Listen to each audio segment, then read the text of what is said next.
Day అంతా యాక్టివ్‌గా ఉండి, నైట్ టైమ్ పెయిన్స్ అని జెప్పి ఏడుస్తున్నారా పిల్లలు? సో, దీనికి గల కారణాలేంటో ఇప్పుడు మనం చూద్దాం. Hello, I'm doctor Radhika, homoeopathic physician. So, usually వీటిని గ్రోయింగ్ పెయిన్స్ అంటారండి. So, 3-12 years of age group పిల్లలు చాలా కామన్ ఇవి. అండ్ వీళ్ళు పెయిన్ ఎక్కడ చెప్తారంటే, మోకాళ్ళ వెనక భాగంలో గానీ, లేదంటే థైస్ పార్ట్‌లో గానీ, అండ్ ఆల్సో పిక్కలు అంటాం గదా! ఆ భాగంలో గానీ ఈ నొప్పులనేవి ఒస్తాయి.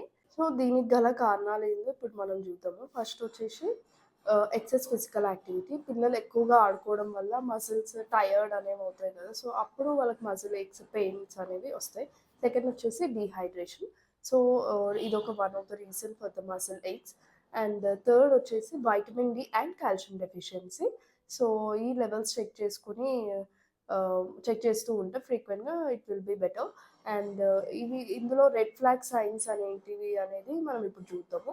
ఫస్ట్ వచ్చేసి ఒకటే లెగ్ పెయిన్ ఉందా? 2 ఉన్నాయా? అని చెప్పి 2 లెగ్స్ పెయిన్ ఉన్నాయా? అని చెప్పి చూడాలి. గ్రోయింగ్ పెయిన్స్‌లో 2 లెగ్స్ పెయిన్స్ ఉంటాయి. ఒకటే లెగ్ పెయిన్ ఉంటే ఇది రీజన్ కాదు. వేరే ఇంకో రీజన్ ఉండొచ్చు పిల్లల్లో పెయిన్ రావడానికి. సెకండ్ వచ్చేసి వాపు ఉందా? ఎర్రగా ఉందా? వాపు ఉందా? లేదంటే పెయిన్ చెప్పిన ప్లేస్‌లో రెడ్‌నెస్ అనేది ఏమైనా ఉందా చూడాలి.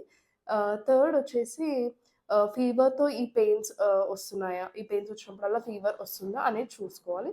అండ్ ఇంకొకటొచ్చేసి ఆహ్, నడవడానికి ఇబ్బంది ఏమన్నా ఉందా? లేకపోతే కుంటుతూ నడుస్తున్నారా?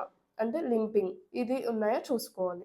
సో, వీటిని ఎట్లా ఓవర్‌కమ్ జేయాలి అంటే బేసిక్‌గా పిల్లలకి పెయిన్ ఉన్న దగ్గర కొంచెం గోరువెచ్చని ఆయిల్‌తో జెంటిల్‌గా మసాజ్ చేయొచ్చు.